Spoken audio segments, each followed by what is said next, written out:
What's going on, everyone? Welcome to the Tuesday, August 27th edition of the Ship My Money Show. I'm your host, Adam Scherer. You can follow me on Twitter at ShipMyMoney DFS. We have 9 MLB games tonight. Right now, doesn't look like huge weather concerns, but it does look like things may be getting a little bit worse in St. Louis compared to where they were earlier today. So that is one game definitely to keep an eye on. Obviously, with it being this time of year, stuff can pop up elsewhere also. When we did this show yesterday, weather looked fine. By the time we got to lock, it did not look good at all for that Minnesota-Atlanta game. Ended up getting an early delay there. Kind of seeing that same trend with San Diego and St. Louis. So keep an eye on that. It looked like it was probably going to be okay earlier. Now it looks a lot riskier. So do definitely pay attention to that. But that does look like the only game right now, at least, that has significant or close to significant weather issues. Everything else looks like it should be okay. Didn't have a lot of lineups for this show, unfortunately, which was kind of surprising, annoying, whatever. But as a reminder, if the team doesn't have a green check mark here at the top, I'm using projected lineups. Or I was using projected lineups when I built my lineup, so there will be some players wrong. If I happen to be heavy on somebody that isn't playing, let me know. And, there's not anything I can do about it, but it'll at least save me from spending a lot of time talking about them. So keep that in mind also. But as usual, going to go through position by position, stack by stack, take a look at what I'd be getting to in large field DraftKings tournaments if the slate started right now. A couple questions, or I guess one question and a follow-up in chat. Jake DeWitt said, what are some of the better or best strategies to increase win equity when playing limited lineups like 20 to 50 in the flagship contests with multiple 150 max players? And Stephen Leibowitz followed it up and said he thinks that I've maybe done my best with 50 and 150 max, but also why not just play a 20 max? So, I mean, for that part, like there's no 20 maxes that are paying 50, 100K to first. So that's why, like, I would rather play 50 and a 150 max than play like the $4 20 max. Also, I can't play anything below the $3 or $4 or whatever 20 max. So that's the answer for that one. But as far as the strategies for increasing win equity, I don't think that I don't really do anything different if I'm playing 50 lineups in a 150 compared to 150 lineups in a 150. I think that kind of the second part of what you said, as far as in that contest with multiple 150 max players, I actually don't think that part matters a ton to me. And it's something that in the past did, and I always felt like if I wasn't going to 150 max something, then I shouldn't play it. But at the end of the day, all that matters is your bottom line, your expectation in the tournament that you're playing. So if it's going to, like, if you have the bankroll to play 25 lineups in a soft, $15 tournament with 100K to first, and that's, and you're fine with handling the swings and all of that come with a tournament of that size, you still are going to be better off doing that than, for example, throwing in 150 just because it's 150 max, or not playing it and playing stuff that like you have a lower expectation in. Again, as long as the time horizon makes sense. So kind of a long way of saying, like, the 150 max aspect, or the 150 max aspect doesn't really matter to me that much, because guys that are 150 maxing are going to win more frequently than me, but that doesn't affect me. If I don't win the tournament, I don't care who wins it. I don't care if Chipotle wins it 3 times in a month, or if it's Chipotle once and 2 random people, once each. I don't care. So the reason you would still be playing that tournament is because the largest field tournaments do have the most amount of just dead, bad, terrible lineups. So in theory, at least, you're going to have a higher return. Now, again, that's without getting into, I've mentioned that I'm playing more higher stakes, small field stuff lately, just because I do think that, or not even think, if you have an edge in those tournaments too, you're going to realize your edge quicker, obviously. But, and that's something to consider when you're playing 150 max stuff. But as far as the question about, maximizing your win equity is going to be low no matter what you do. There's nothing that you can do in 50 lineups that's going to like make you win those tournaments frequently. You're still trying to win like once a season, as in get first place.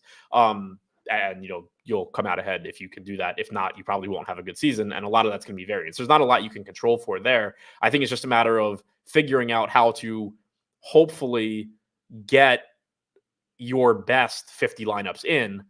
And I have videos up on Endgame going through my exact process for that and, how I handle it. I think I do a decent job of it. Obviously, you can never know ahead of time what your 50 best expected return lineups are, but I don't think there's a whole lot that I do differently, other than, obviously trying to make sure that my lineups still aren't overlapping more than I want them to. I'm not, boxing myself out of first place wins or anything like that. So I think it's a good question, but I think the answer is kind of just, I do the same thing that I'd be doing if I was playing 150 as far as the process goes, but then I just narrow it down to 50 instead of 150. Jason said, baseball itself seems like a better MME sport too. If you can do that, it's better than single entry small field. Kind of. I get what you're saying, and I sort of agree in the sense that, like, the range of outcomes for a ton of players is essentially the same. So it's kind of built for just like getting relatively small amounts of a lot of different players. Whereas a sport like NBA, you're generally going to have like 7 players that are clearly like the best plays on the slate, and there's nothing really comparable. And then you're going to have like other players that are similar to each other and you're mixing in, but you're going to be like a lot more concentrated. And it's easier to make a lineup in NBA, for example, because it is more projectable, that you just have like 6 really good plays. They're really good plays. If they don't do well, something happened, you got unlucky. And then, you just find 2 lower owned guys to mix in. So like, I get what you're saying, but at the same time, there's an aspect to playing small field, single entry, or 3 max stuff in MLB that is nice, where if you just accept that even with even with MME with 150 lineups, you're going to lose most slates because that's how playing tournaments works. If you can kind of just accept that, you get really, really concentrated ownership in those tournaments, and everything that we were just saying about range of outcomes being very similar across a wide pool of players still applies to single entry tournaments. So you can kind of put yourself in a position where it's, if those, top 2 or 3 stacks, if none of them really have a big game, it's a lot easier to like get first place in a single entry, obviously because of the field size, and because the field is just so concentrated on a couple of stacks, players, etc. So there are there are trade-offs where I actually think single entry 3 max in MLB is really fun, and that's actually why I've been playing it more, and I think it's profitable. But you just have to have the mindset too of, there's a pretty good chance that if I'm playing 3 MLB lineups in something, that these are just all going to be what end up being bad lineups. Not bad as far as the lineup itself, but bad results because there's just so much variance in baseball. So you're going to end up with more lineups that like, they're not even fun to watch because the offense just does nothing. So different approaches, but I get what you're saying. I think that single entry in baseball does still offer an edge though. It just, as with anything, is going to come with a lot of variance. So yeah, that was a good convo to start the show. If you have other questions, feel free to throw them in chat. But going to start with pitching here, where I am apparently just jamming Logan Gilbert on this slate.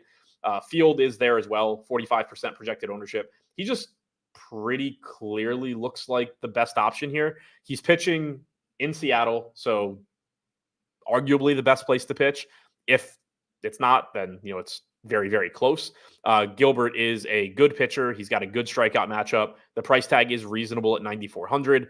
25.5% strikeout percentage is very good for this slate.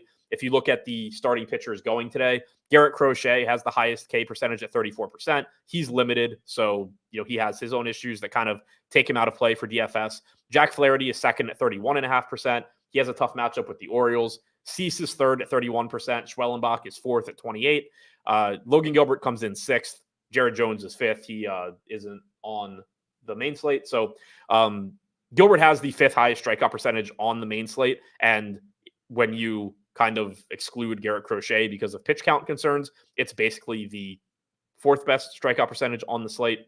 So he looks really, really good to me, because then you factor that in with this Tampa Bay offense that does strike out a lot. They're in a park that is tough for hitting. They have the 3rd highest K percentage against right-handed pitching on their active roster. They have an 88 WRC plus on their active roster. Both of those numbers are really, really bad. So Gilbert looks really good here. He just, stands out pretty far away from the rest of the field for me. If you look over here on the screen, I sorted by my projections. You can see that it's just not really close. That's not to say somebody like Jack Flaherty doesn't have a high ceiling and can't beat Gilbert. Obviously, he can. Same goes for any of these other guys. But when you factor in the matchup, the park, the pitcher, the price tag, it all just really comes out to Logan Gilbert for me. Clinton Wood said, is Gilbert a must for DraftKings single entry? I would never say anybody is a must. I will say I haven't built single entry lineups, but I would assume that I'm playing a ton of Logan Gilbert there. Yeah, I mean, if like the reason that he's not a must, it's not even a cop out. I don't mean it as a cop out, but like for one, if you think about it, if you knew Logan Gilbert was 100% owned in your tournament, you're probably just not going to play him. You're going to play lower owned guys. But also, like if you just built a lineup and you told me that you had Jack Flaherty and Spencer Schwellenbach, I'm not going to tell you your lineup's horrible and you should redo it. So he's not a must, but he is, I think, obviously to me, the best pitching play. He's the highest projected guy. I either just lost internet or SaberSim went out. So if you guys can hear me, let me know. But yeah, Gilbert, assuming you can still hear me, Gilbert does look like the best play to me. I just kind of wanted to push back on the must play because I think people kind of use that too much and can get them in trouble. But yeah, he to me looks very, very good. I would assume that I have a ton of him there too. Yeah, so it looks like it was like a weird SaberSim thing, but it's back and we're good. So beyond Gilbert, getting to a good amount of Logan Webb, 35% of my lineups. A little surprising to me, but I think it might just be an ownership thing where Webb projects similarly to other pitchers in his price range, and he's not getting a ton of ownership at 17%. I don't love the matchup against Milwaukee. It is a park downgrade for him. Milwaukee ranks 13th in K percentage against right-handed pitching. They have a 107 WRC plus. Logan Webb's not a particularly good strikeout pitcher, only about a 21% K percentage this year. Does have a 3.24 xFIP. He is a good pitcher overall, 2.75 FIP, 3.13 ERA. He is good at limiting runs. He's the exact type of pitcher that I normally talk about not really wanting to roster. But the difference when I talk about those guys is usually it's when they are one of the more popular pitchers on the slate. Larry C said, ship my modem is back. Yeah, I thought that had happened, but fortunately, apparently it was just the site. But so, you know, Webb's not the kind of guy that I like to target. I also obviously don't love paying for Giants pitchers outside of San Francisco just because of the park. But the ownership, I think, is driving him up a little bit. And you can see that I have just a higher projection on him too than the industry in general. So that is something that I guess I kind of want to keep an eye on, but I don't really see any problems with it. The projection looks fine to me. So I do think that at that ownership, you know, he's getting similar ownership to Schwellenbach. He's $300 less. He's getting less ownership than Flaherty, and I have him projected similarly. I have him projected ahead of Brandon Pfaadt, who is getting about half the ownership.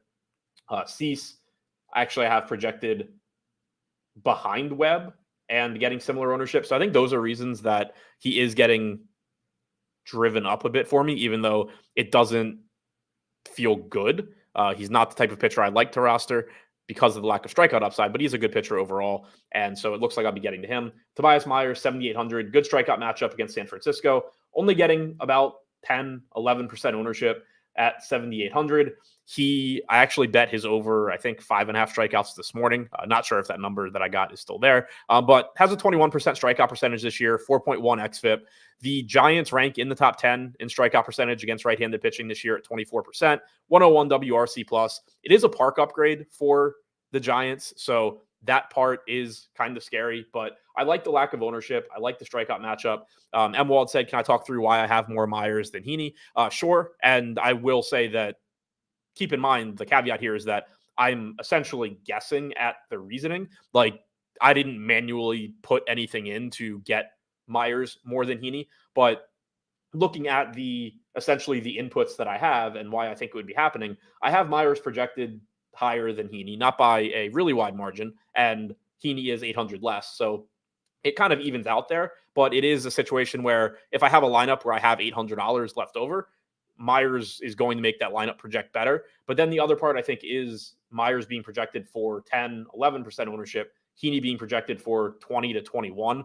Heaney is a solid strikeout pitcher. We have seen the strikeout percentage come up a bit as the year has gone on. 23.8% K percentage. The upside is certainly there. The White Sox are a terrible offense. Obviously, 75 WRC plus against left-handed pitching.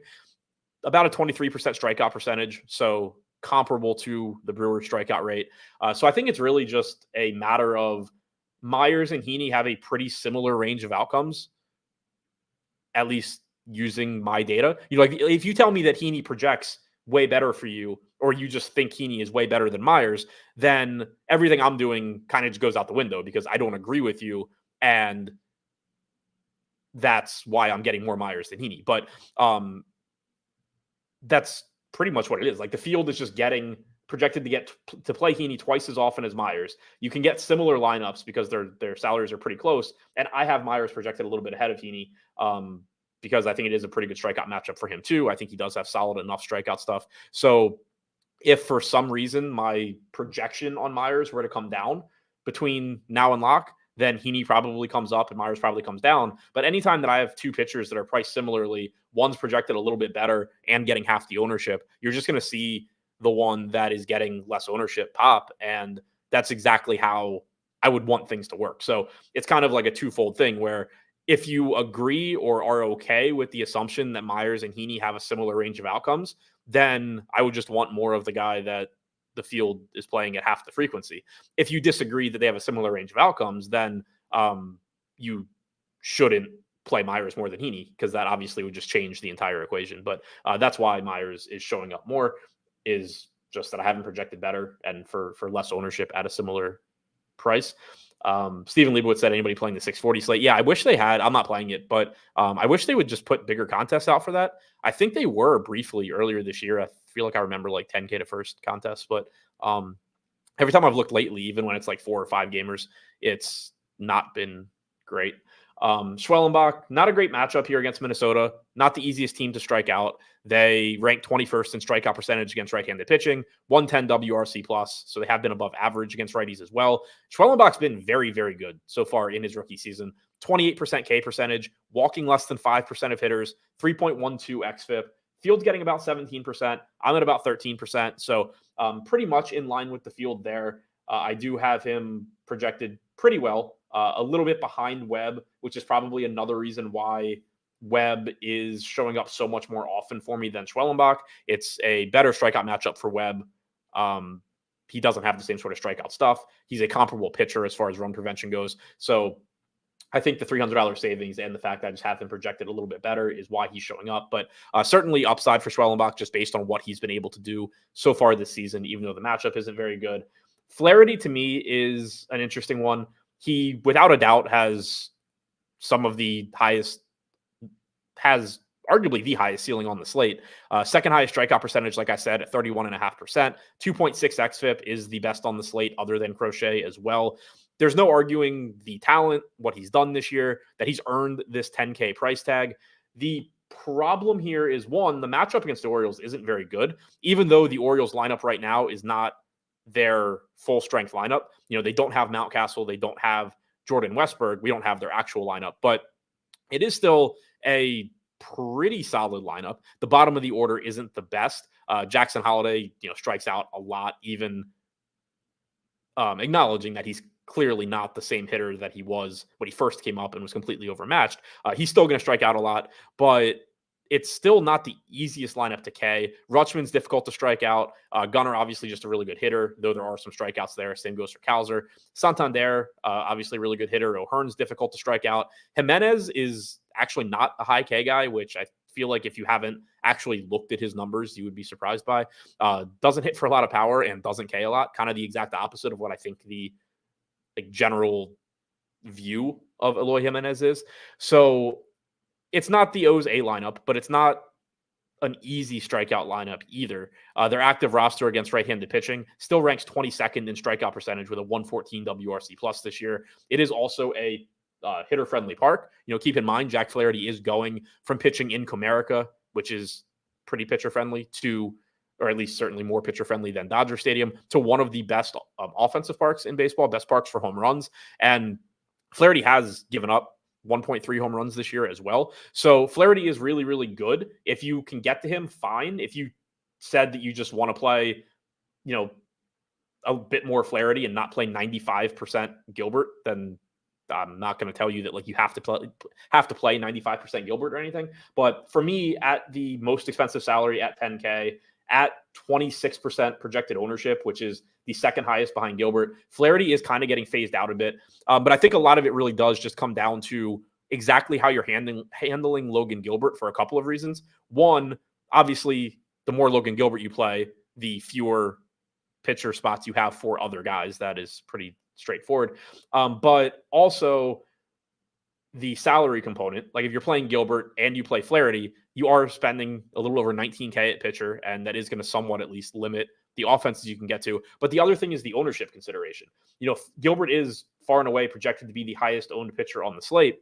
If you play a lot of lineups that have Gilbert plus Flaherty, that's fine, but it is just going to push you even further away from the best projected offensive plays, or you're just going to be taking on a ton of ownership in your lineup. So I think that's the other thing as well, is while these other pitchers aren't, low owned, it's not like I found any like 2% owned pitchers that I'm jamming in. You're getting less ownership by a pretty good amount by going to like Webb or Myers or Schwellenbach. So that also kind of, to go back to the Myers versus Heaney question, probably is part of the answer there also.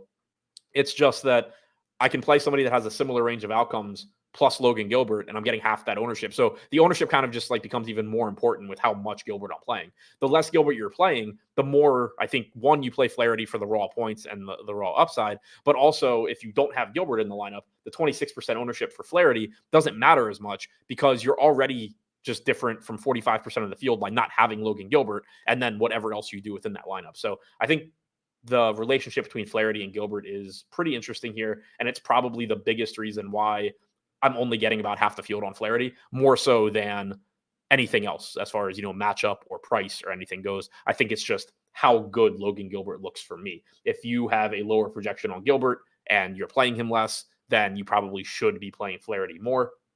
Andrew Heaney, kind of the same thing. Like I was saying, I think that relationship with Gilbert also exists. Also, I do think that there are pitchers in his price range with a similar range of outcomes, namely Tobias Myers. Brandon Pfaadt, 8,400. Not a great matchup against the Mets. I'm pretty much even with the field. I'm under the field on Cease. I'm under the field on Springs. Again, I think these guys are all just kind of casualties of how much Logan Gilbert I'm playing. So if you wanted to diversify and, for example, let's say I kept the same everything projection-wise, but I just said I'm not playing more than 60% Logan Gilbert. My best guess is that Logan Webb might even come down, because Logan Webb and Myers may come down as far as my exposure goes because they're less useful since I'm not pairing them with Gilbert as often. And then you would just see Flaherty, Heaney, Cease, Springs all rising because they are some of the most popular pitchers. In Cease's case, he is pretty expensive as well. So it's really just like a Logan Gilbert decision. I think he's really driving a ton of why my other pitcher exposures look the way that they do, why I'm not getting to these popular pitchers and other expensive pitchers, for example. So I'm fine with that. I'm very happy just getting to Gilbert tonight, but it's certainly an approach where I'm not going to tell you you're wrong. And this goes back to the must-have question in small field too.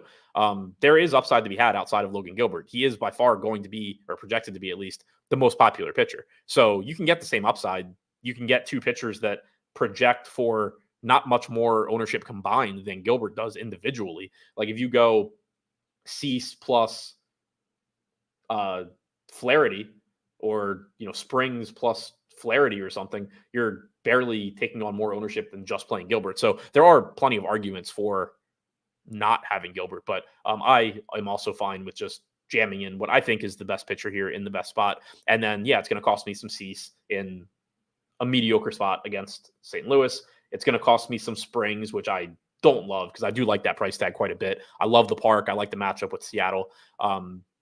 It's kind of scary not to have Springs at that price. It's going to cost you some Heaney, which, again, not ideal because it is a pretty good matchup against the White Sox, but I'm fine kind of just getting a lot of Gilbert. I'm okay with that.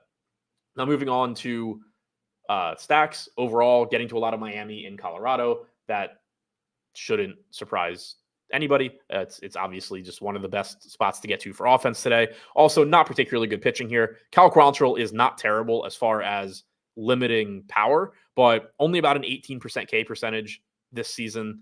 He's going to let you put the ball in play in Coors Field. That's pretty much all you can ask for. Miami's got some speed on their lineup or in their lineup. They do have some power bats. 157 expected ISO allowed to lefties for Quantrill this year, 151 to righties. But again, this park, it is good for hitting home runs, but that's not even the biggest benefit. You just score so many runs here because the outfield is so massive to try and make up for how far the ball carries in altitude. So you just get more base hits, turn singles into doubles, all of that.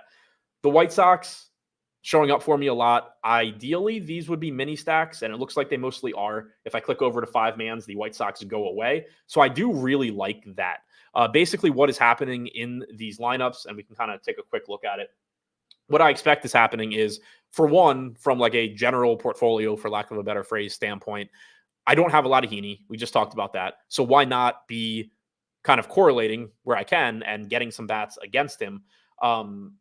But then also within the individual lineups, if you don't have a 7K Heaney, this is a pitcher that strikes out a lot of guys and gives up a lot of power. If you don't have him, you may as well be trying to get some home runs against him in a nice chunk of those lineups. And I would expect that a lot of them look like this. Gilbert plus Flaherty, so obviously locking in high upside pitching, taking on some ownership, so it becomes even more useful to be getting against somebody like Heaney and negatively correlating with the field. Miami's going to be popular too. So, getting to these 3 White Sox bats in that lineup makes a lot of sense, I think.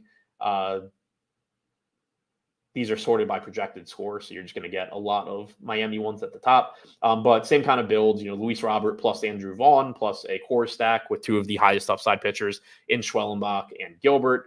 Here we have Blue Jays with the White Sox, Gilbert, Flaherty. So I think they make a lot of sense in those types of lineups where you're getting the top pitching, you're getting maybe a more popular stack, and it helps you offset ownership, both in the sense of raw ownership and also negatively correlating with 20% of the field, so that if you do get, say, 3 home runs from your 2 or 3 White Sox, 20% of the field did just get hurt a bit as well. So I do like they're showing up more as mini stacks than 5-mans because overall they are a low probability team. They have like a 4 implied run total. They're one of the least likely teams to succeed as far as total runs scored, but Heaney is somebody that'll give up a couple home runs, even if he is pitching reasonably well. Colorado in a good spot, obviously at home, going up against Rodri Munoz. This is somebody that has struggled so far in the majors. He's allowed 2.7 home runs per 9 innings so far, striking out about 20% of hitters, walking about 11%, 5.12 xFIP, 6.87 FIP. He has been extraordinarily bad so far this season, and it's not a huge sample size, but it's not small either. He's thrown at least 700 pitches to hitters from both sides of the plate, 247 expected ISO allowed to righties, 274 to lefties, sub 20% strikeout percentage against guys from both sides. So it's just going to look like a really nice Colorado team to get to. San Francisco showing up, kind of like this is just like a natural hedge for me. But I mentioned it when I was talking about Tobias Myers. I pretty clearly think he's a good pitching play today at his ownership, but this is a park upgrade for San Francisco going into American Family Values Field or whatever they're calling Miller Park. I always forget. Getting a park upgrade for San Francisco, generally a reasonably priced offense. Myers has been solid at limiting power this year. Kind of weird splits where he's allowed a 179 expected ISO to righties, only 155 to lefties, but he has struck righties out 25% of the time compared to 17.5% against lefties. So righties have done more damage from a power standpoint, but they've also struck out more. This lineup is pretty balanced. You have 5 righties, you have 4 lefties. It's a little bit weaker than usual since you don't have Patrick Bailey and you have Kurt Casale instead. But the top of this lineup is still pretty solid. Wade, Fitzgerald, who is expensive, Conforto, Ramos, Chapman, Yastrzemski, Estrada 1 through 7, Grant McRae hitting 8th, who's cheap. So there are a couple expensive hitters with Fitzgerald and Chapman at 5,100 and 5K respectively. But as a stack, they're going to be pretty cheap. They get that park upgrade. So I do think that they make some sense in your non-Tobias Myers lineups. Texas going up against the White Sox, already blanking on which.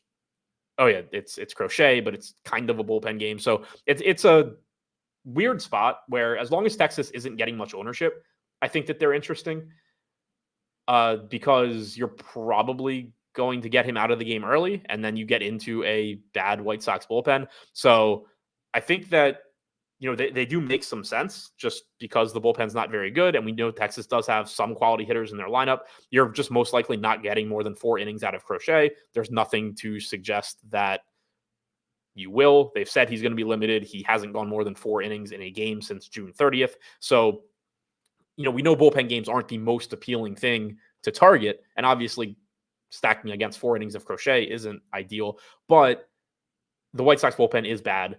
The Rangers do have some talent in their lineup. I haven't looked at their ownership, but assuming that it's relatively low, I do think that they make sense. Getting to the Mets, Red Sox, Diamondbacks, Blue Jays, Braves, Dodgers, kind of all in similar amounts here. 5-man's looking a little bit different. Miami at the top, not surprising. San Francisco, Colorado, the Mets, again, showing up a bit in Arizona, going up against Brandon Pfaadt. Not a bad pitcher, but the Mets do have, some power upside.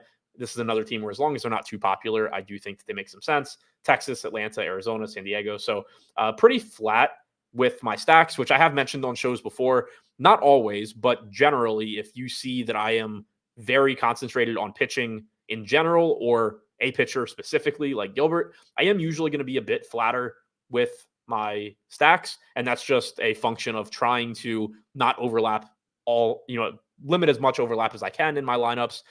Not be in a position where, I'm playing a tournament that is very, very top heavy, where you kind of need like first place to profit and have a bunch of lineups just blocking each other out because that is not the strategy I like to take.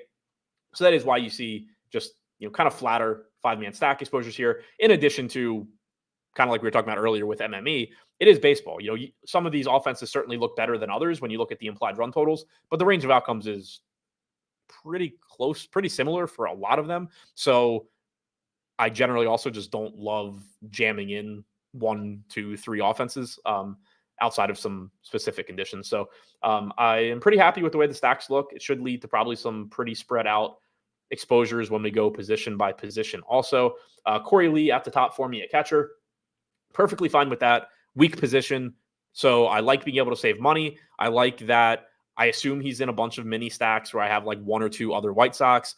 He is hitting against Heaney, so you have negative correlation there. It's just a cheap way to negatively correlate with the field. He's batting 5th, so he does have a good spot in the order. So I'm perfectly fine with that. Jonah Heim hitting 8th, but he is cheap at 3,300. Danny Jansen also hitting 8th, pretty cheap at 3,400.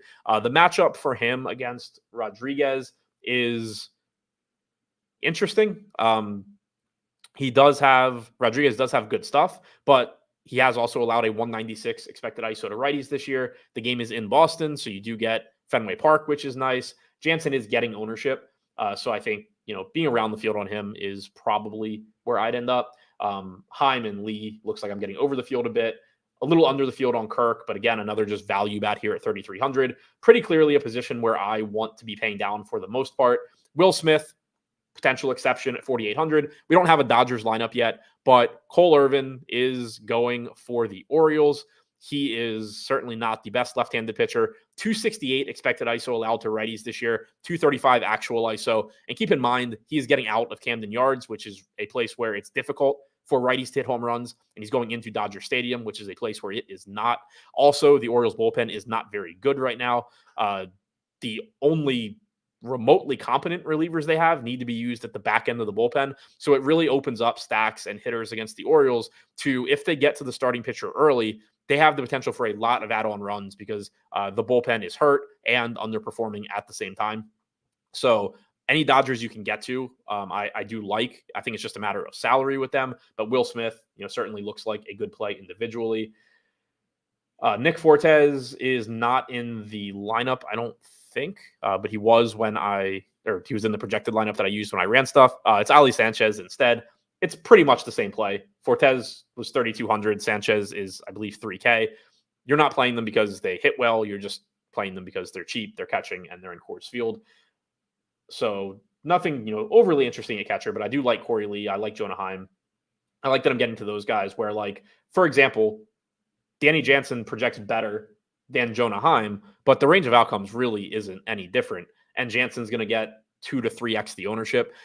So outside of Boston stacks, it kind of makes sense to just have Heim and hope that he beats out Jansen, because if Jansen does well, it does increase the chances that those other Red Sox are doing well also, and they're probably going to be pretty popular here. So I think Heim is like a perfect pivot away from Jansen and Kirk in lineups where you don't have one of the Fenway stacks. At first base, again, pretty spread out here. Michael Toglia leading the way, batting 5th. I like him a lot. The park is good. He has some power. He's going up against a pitcher in Munoz that doesn't miss a lot of bats, has the platoon advantage, and Munoz, like I said, gives up a ton of power also. Andrew Vaughn, happy to be getting to him, around 2x the field. Just 3,500, right-handed bat, has power, has the platoon advantage against Heaney. He's, exactly who I would want if I'm looking to negatively correlate and mini stack against Heaney. Corey Lee makes sense because of his position. Vaughn's one of the only guys on the White Sox that actually has power, so he would certainly be on the short list of guys I'd be wanting to get to as well. Lamont Wade leading off, 3,400, good price tag in a park that is certainly better for hitting home runs for left-handed bats than San Francisco is. He's not getting much ownership, so I like that. D-backs lineup, I think somebody said, just came out, so I am trying to refresh that. Josh Bell is batting cleanup. He's 4,300, going up against Manaea, so he'll be hitting from the right side. Manaea is just kind of like an average-ish pitcher. Bell's getting like no ownership, so I think it's a situation where you can get some upside going up against Manaea, who isn't bad, but also isn't anything special. 163 expected ISO allowed to righties this year for him. It doesn't take a lot to get over the field on what can be a pretty high upside offense, and getting to Josh Bell there. 8%, Jake Berger. This is only at first base, keep in mind, so I probably have some at third base as well. 5,500 is relatively expensive, but if you are using those mid-range pitchers, Myers in my case, Heaney in the Fields case, Jeffrey Springs in the Fields case, like you have these 7 to 8K guys that you can get to. You can pair them with whoever you're going to out of Cease, Flaherty, Gilbert, whatever it may be, and pretty easily still get to Jake Berger, especially because there are some other pretty cheap bats in that Miami stack as well. Pete Alonso, kind of the same example as Josh Bell. I don't love the Mets here. I don't love the park. I don't love the matchup against Fod, but there is talent in this lineup, and if they're just not going to be popular at all, it's not that difficult to have, to be overweight to them without it being having a significant impact on your night. You're not putting yourself in a position where the Mets have to do well in a tough spot against Brandon Fod, but you are putting yourself in a position where if the Mets happen to do well, you don't have much competition if the Mets are the team that you need. So Pete Alonso, obviously perfectly fine whenever you can get to him. Right around the field on Cronenworth, on Lowe, on Justin Turner. So Toglia as my highest owned first baseman, I think is fine. Once again, just not getting to a lot of Toronto, it seems like. I was under the field on Kirk. I have 3% Vlad at first base, may have more at third base, but seems pretty likely I'm not going to be getting to that 13% mark. And it just goes back to the range of outcomes thing. Like if I am going to, it seems like, and I'm perfectly cool with it, if I'm going to be going to popular offenses, I prefer Coors Field. I prefer getting to the Marlins against Quantrill. I prefer getting to the Rockies against Munoz. And that's going to cost me some Boston, Toronto, because I'm not going to end up making a lot of lineups most likely that have like the Marlins and the Red Sox together, or the Marlins and the Blue Jays together because of ownership reasons. And so they kind of just get pushed down, where for me, I think the best projected stacks are the Marlins and the Rockies. So I'm willing to take on some ownership there.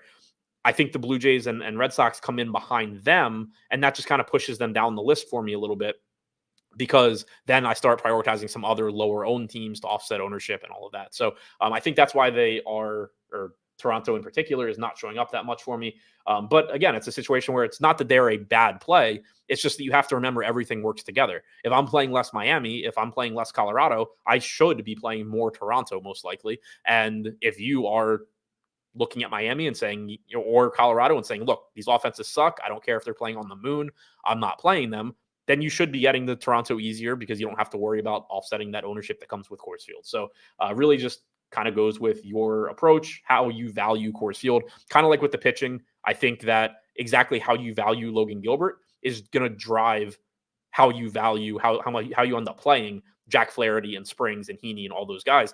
I think it's the same thing with Coors, where if you don't want Coors, you're open to get to everything else pretty much regardless of ownership. Also, Gilbert. Like if you are just playing less Gilbert, you can take on more hitting ownership. So that all works together, but I'm choosing Gilbert. I'm choosing Coors Field, it looks like. Getting to a lot of Otto Lopez, 10% projected ownership. I'm around 2x the field there. I do want to double check because I don't know off the top of my head. Cal Quantrill, not very good at holding runners, definitely below average. So that sets up nicely for Otto Lopez.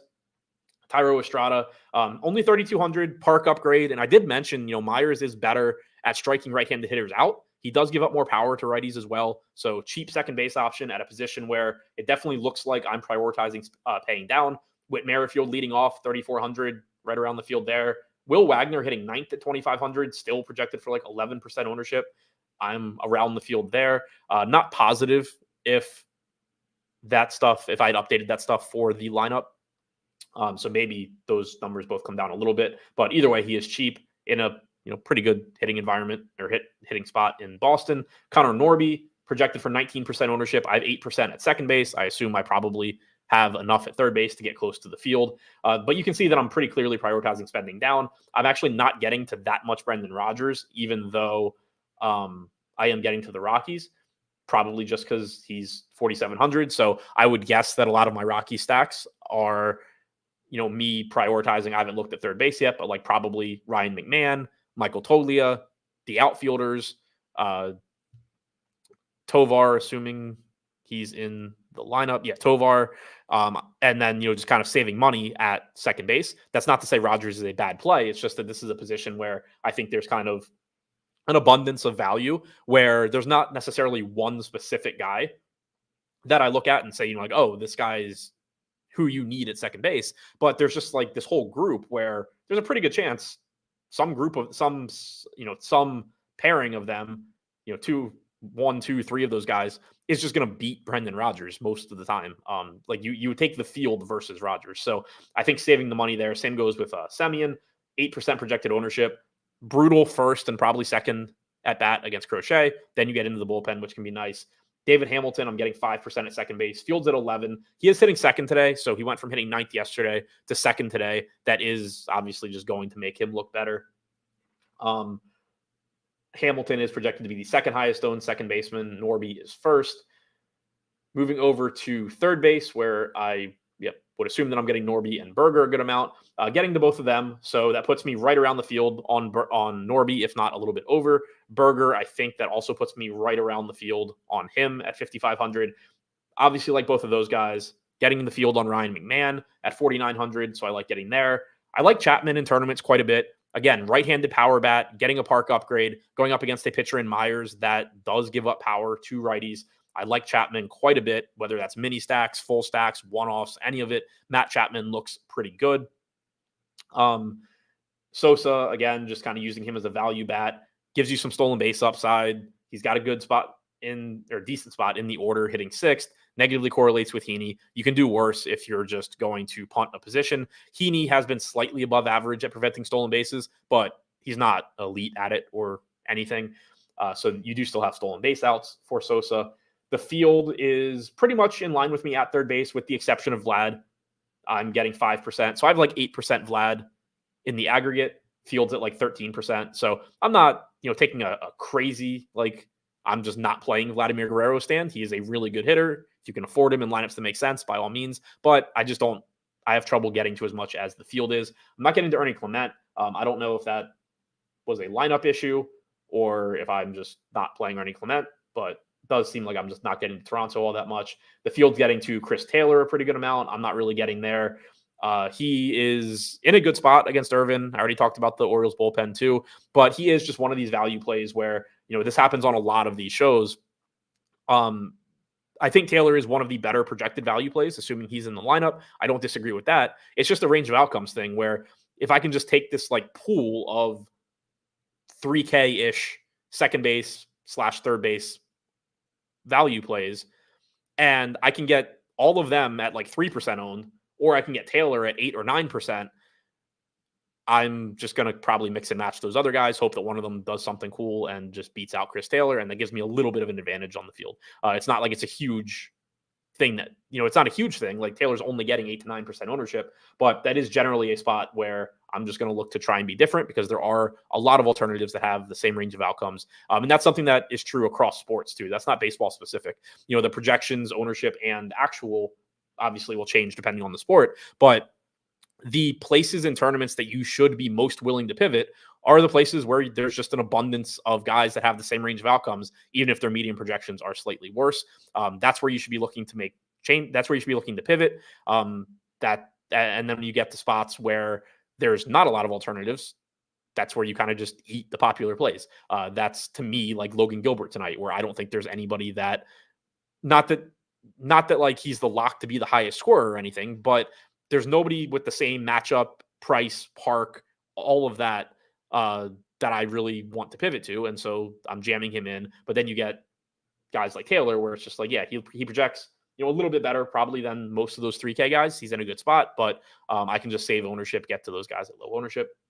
Same really can be said for Barger here. Batting fifth, he's going to get ownership, third base outfield, offers value in Fenway Park.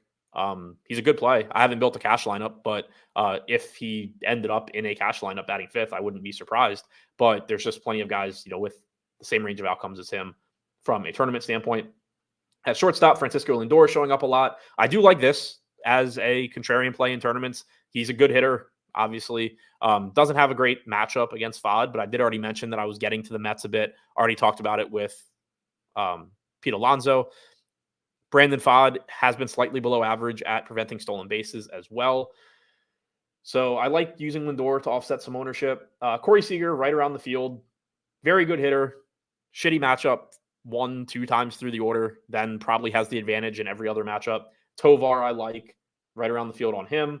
Perdomo was projected to lead off. He is leading off. He's only 3,200. So 7% ownership. I'm at 11. I think that's fine. It's just a value play where you can see that, the 3 highest owned guys that I'm getting to are pay-ups at shortstop, but you can save some salary here as well. You have Perdomo, you have Tommy Edman, outfield shortstop eligible, projected to hit 6th in that good matchup against the Orioles. So he's cheap. He's also a switch hitter, as far as I know. I'm double checking to make sure he didn't stop doing that, but I know he had been. Yeah, at least according to Fangraphs, still switch hits. For some reason, I was thinking that he had like switched to just left-handed, but I'm sure I'm thinking of somebody else. So yeah, good value play there, multi-position eligibility. Fitzgerald, again, right-handed bat that has power upside. He is expensive, but gets the park upgrade going against Myers. So field's not really getting there.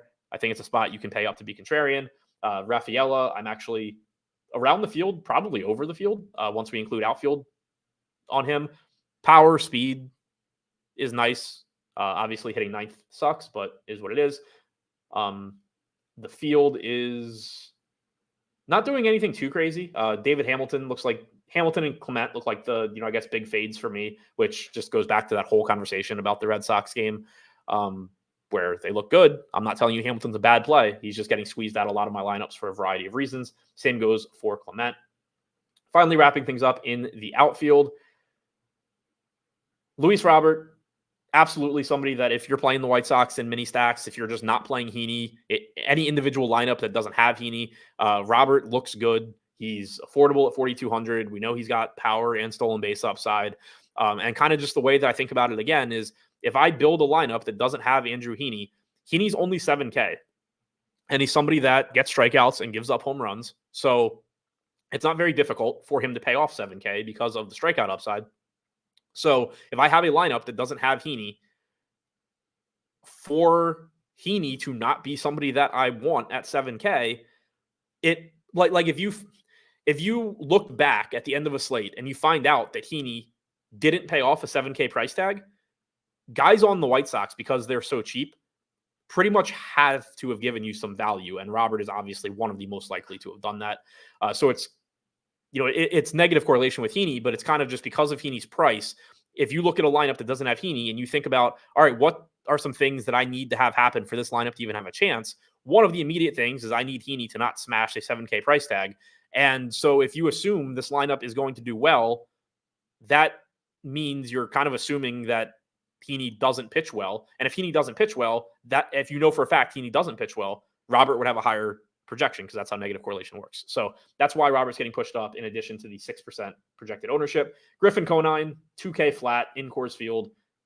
Just, he's batting 8th, but he's 2K flat. He's in Coors Field. Just, play him some. You get the same sort of, because of the ownership, you get the same sort of conversation around range of outcomes, but 2K in Coors Field is still just better than 2,800 or 3K or whatever in not Coors Field, obviously. So I can't get his FanGraphs page up for whatever reason, but he's 2K. He's hitting in Coors Field. Jesus Sanchez, Kyle Stowers, just getting the more Miami here. Stowers is very interesting to me. 9% owned. He's been absolute garbage since getting to Miami, but he's facing a pitcher in Quantrill that doesn't miss a lot of bats. I mentioned Quantrill doesn't give up a lot of power either. Stowers can provide his own power. So I like kind of taking my chances on him at modest ownership against a guy that doesn't miss a lot of bats. Blackman in Coors, again, self-explanatory. Benintendi, 3K, batting 3rd. He makes sense in some of your White Sox mini stacks. Of the White Sox I'm getting to, he's the one I'm least excited about just because the opportunity cost in the outfield is higher. He's generally not somebody that's going to hit a lot of home runs. It's the lefty-lefty matchup for him against Heaney. So definitely more excited. I don't know if that's the right word, but happier to get to Corey Lee, Andrew Vaughn, Sosa, Luis Robert than Benintendi, but he is 3K batting 3rd. He, does still negatively correlate. I just like him a little bit less, but I am still getting there. Yastrzemski's cheap, not getting any ownership. I like him, particularly in mini stacks or full stacks for the Giants. Same goes for McRae. Jolks, another one from the White Sox that I'm actually happy to get to, leading off at 2,500, has some power upside. I think, he's, again, like Benintendi is fine, but I would absolutely rank him 6th as far as guys that I want from the White Sox that I've showed I'm getting to. The field in the outfield, Conine, Sanchez getting ownership. Duran coming in 3rd. I have him, just not that much of him. Edman, again, I think around like half the field total.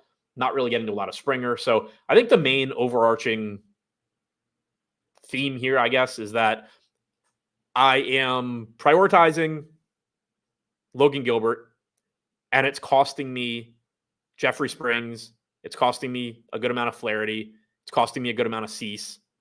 But Gilbert looks that good to me that I'm fine with it. And then I am getting to Miami and Colorado, who are both popular offenses in Coors, and sacrificing Toronto, Boston, at least relative to the field. Not that I'm not playing any of them, but I am sacrificing them a bit, especially when you look at the 5-mans where I'm not getting to them too much. So again, that's just, if you say you like the Fenway game more than the Coors game, it's certainly 2 offenses that are more talented. I'm not going to say you're wrong, but for me, I'm getting to the Colorado game more. It's really tough to play a lot of Gilbert plus Colorado plus Miami plus Boston plus Toronto without your lineups being garbage as far as ownership goes. So it kind of just pushes those teams down a bit. And then I start getting to low-owned White Sox, low-owned Giants.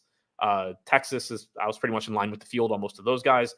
The Mets are low-owned, so I don't have a crazy amount of them, but I am over the field on several. So I think it's a pretty interesting slate where I'm basically prioritizing Gilbert, Coors Field, and then mixing in low-owned bats, predominantly the White Sox and the Giants. And then I'm prioritizing Logan Gilbert, mixing SP2 exposure up a bit, where I'm playing Webb more than the field. I'm playing Myers more than the field, sacrificing some Heaney, for example. So Heaney and Springs. So pretty interesting tournament slate, I think. Pepe said dong picks. I didn't have anything off the top of my head, but I'll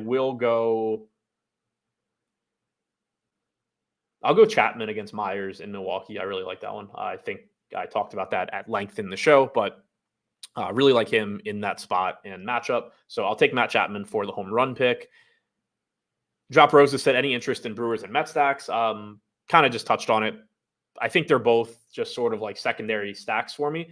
Webb is a good pitcher. It is a park downgrade for him. I don't think I'm getting to much Milwaukee. I'm getting to more of the Mets. I don't like the matchup for either one, but the Mets are just showing up a little bit more for me. I am over the field on them. Gilbert is a great lock because ownership is less than others. Gilbert's probably the highest owned pitcher on the slate. I don't think it's going to be very close. Chuck Deuces said, not that anyone loves ump tendencies, but in Seattle and Arizona, both heavy pitcher umps, whereas the rest of the umps are mostly extreme hitters umps. Yeah, it's not that, at least for me, not loving ump tendencies. It's that it should be baked into projections that you're using. Some more than others, though. And maybe that's one reason that I am higher on Gilbert than I think some other projection sources in the industry. But yeah, like it should be baked in because one, it's going to be baked in at least somewhat to lines, but also it should just be a variable in your projection models too. But yeah, it is still interesting to talk about, and it is worth noting and knowing. But yeah, certainly it doesn't make me feel any worse about Gilbert knowing that he has a good pitcher's ump also. So that's all I have for you. Thanks again for checking out the show. Don't forget to hit the thumbs up button, subscribe to Endgame Syndicate using the link in the description below as well. We got a lot of good stuff over there. More of it coming soon. Getting ready for NFL season. So check that out. And I'll be back here again tomorrow doing the same show for tomorrow's evening slate. Thanks again. Good luck on your lineups.